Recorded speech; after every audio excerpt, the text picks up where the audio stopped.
नमस्कार दोस्तों, 1996 की बात है जब साइकोलॉजिस्ट आशीष नंदी एक रिसर्च कर रहे थे। इस सिलसिले में उनकी बात नरेंद्र मोदी से हुई। आशीष नंदी ने नरेंद्र मोदी का एक इंटरव्यू लिया और ये इंटरव्यू कई घंटों तक चला। जब इंटरव्यू खत्म हुआ तो आशीष नंदी अंदर तक हिल गए। आखिरकार क्या पता चला उन्हें नरेंद्र मोदी के बारे में जिसने उनके होश उड़ा दिए। आज की इस वीडियो में उनकी असल जिंदगी के बारे में जानेंगे। क्या है उनकी पर्सनालिटी और असली मानसिकता। आप में से जो लोग नरेंद्र मोदी को अभी भी सपोर्ट करते हैं उनकी आज की इस वीडियो में भयंकर तरीके से आंखें खुलने वाली हैं।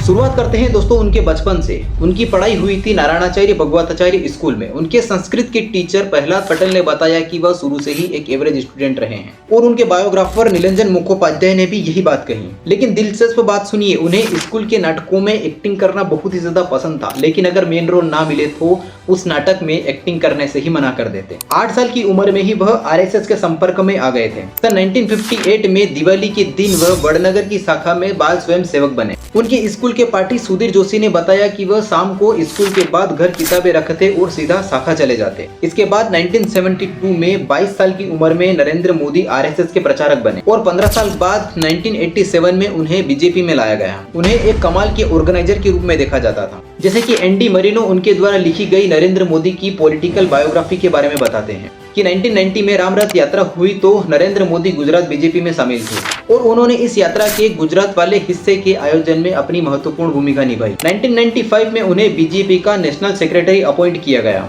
चुनाव होता है तो लोग वोट देते हैं सरकार चुनने के लिए, या तो वोट लोग देते हैं सरकार को हटाने के लिए, पर लोगों के मन में एक नई धारा शुरू हुई है, वो है वोट टू पनिश। 2001 में इन्हें गुजरात का चीफ अपॉइंट दिया जाता है। 2002 में दंगे होते हैं।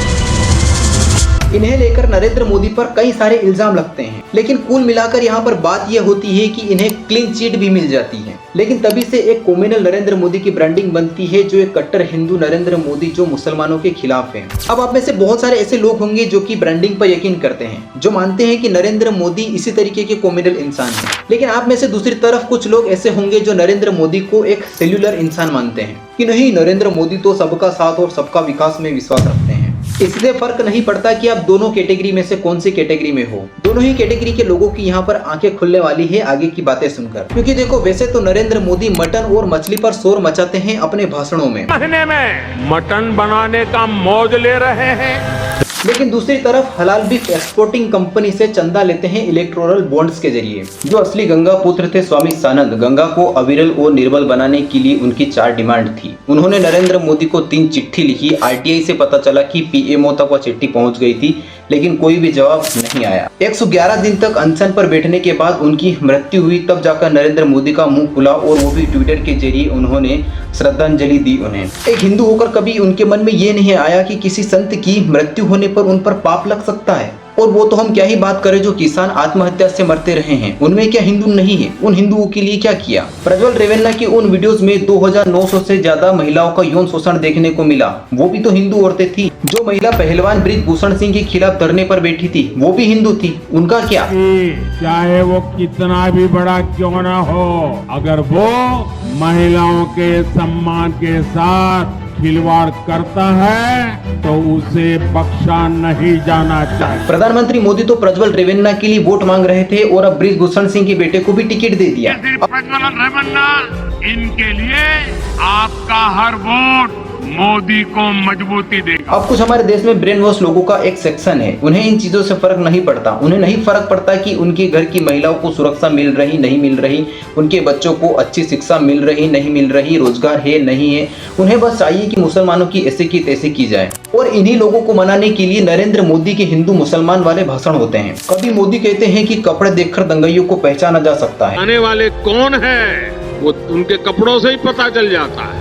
तो कभी अमित शाह एक भाषण में मुसलमानों के खिलाफ डोविस्लिंग करते हैं। कहते हैं कि 2002 में उन्होंने दंगे किए और नरेंद्र मोदी ने उन्हें सबक सिखाया। प्रधानमंत्री मोदी को इन सब की कोई हिचक नहीं है कि मैं प्रधानमंत्री हूँ, मेरे पद की कोई गरिमा है।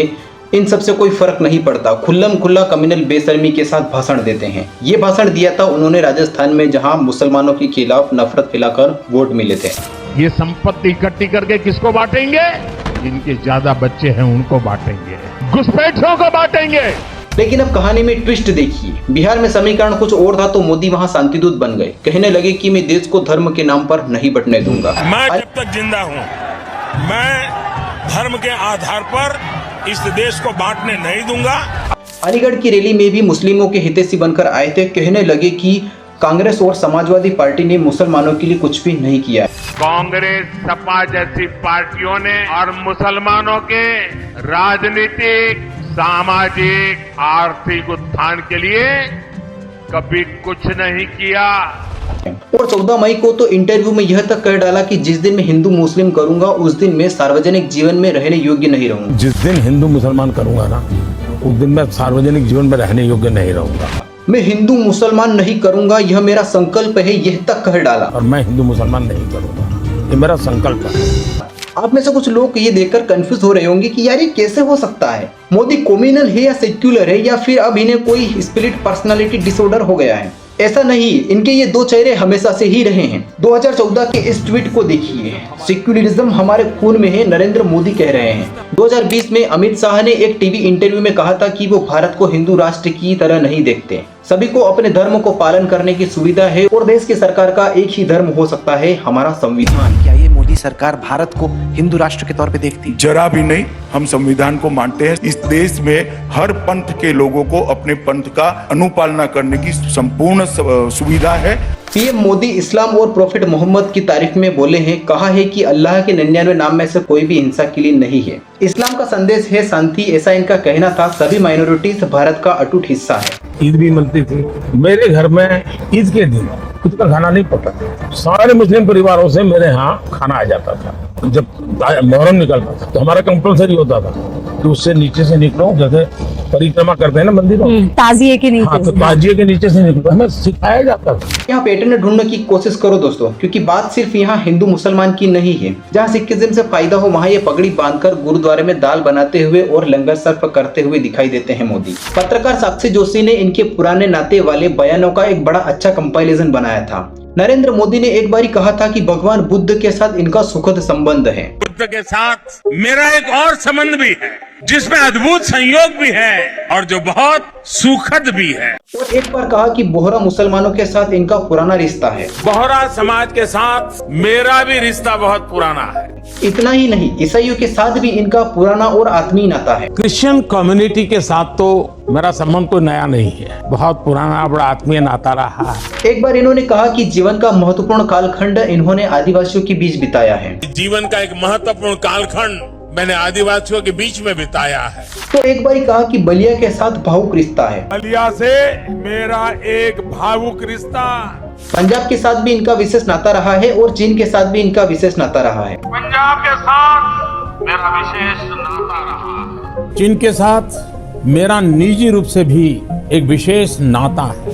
फ्रांस के साथ भी इनका पुराना नाता रहा है और यदुवंश के साथ भी इनका पुराना रिश्ता नाता है। मेरा खुद का व्यक्तिगत रूप से फ्रांस के प्रति लगाव बहुत पुराना रहा है। अरे यदुवंश के साथ तो हमारा रिश्ता है, हमारा नाता है।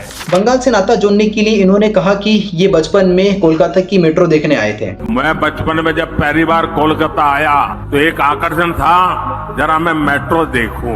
प्रॉब्लम बस ये है कि कोलकाता की मेट्रो 1984 में शुरू हुई थी जब ये 34 साल के थे। अब बताओ दोस्तों कि 34 साल का कोई बच्चा देखा है आपने? कभी अपने भाषणों में नाता जोड़ने के लिए ये तक कहने लगे कि मैं अपना अगला जन्म बंगाल में लूंगा। अगले जन्म में बंगाल की किसी माँ के गोद से पैदा होने वाला। उड़ीसा में जाकर कहते हैं कि हम उड़ीसा को देश का नंबर 1 राज्य बनाएंगे और कर्नाटका में जाकर कहते हैं कि नहीं, हम कर्नाटका को देश का नंबर 1 राज्य बनाएंगे। उड़ीसा को देश का नंबर 1 राज्य बना सकते हैं। कर्नाटका को पूरे देश का नंबर 1 राज्य बनाने का लिए। बात को समझ रहे हो ना दोस्तों? वोट पाने के लिए जहाँ जो बोलना पड़े वो बोला जाता है। हर एक राज्य में इमोशनल कनेक्ट बनाने के लिए वहाँ के लोगों के साथ इनका नाता निकल कर आ जाता है। पूरे देश में यही स्ट्रेटेजी चलाई जाती है। तो दोस्तों ये थी नरेंद्र मोदी की रियलिटी। बाकी आज के लिए बस इतना ही। अगर वीडियो पसंद आया तो वीडियो को like, share, comment and real story education को सब्सक्राइब करना ना भूले इसी तरीके की वीडियोस के लिए। बाकी अभी के लिए आप यहाँ पर क्लिक करके थ्योरी ऑफ रिलेशंस के बारे में जान सकते हैं। बहुत बहुत धन्यवाद।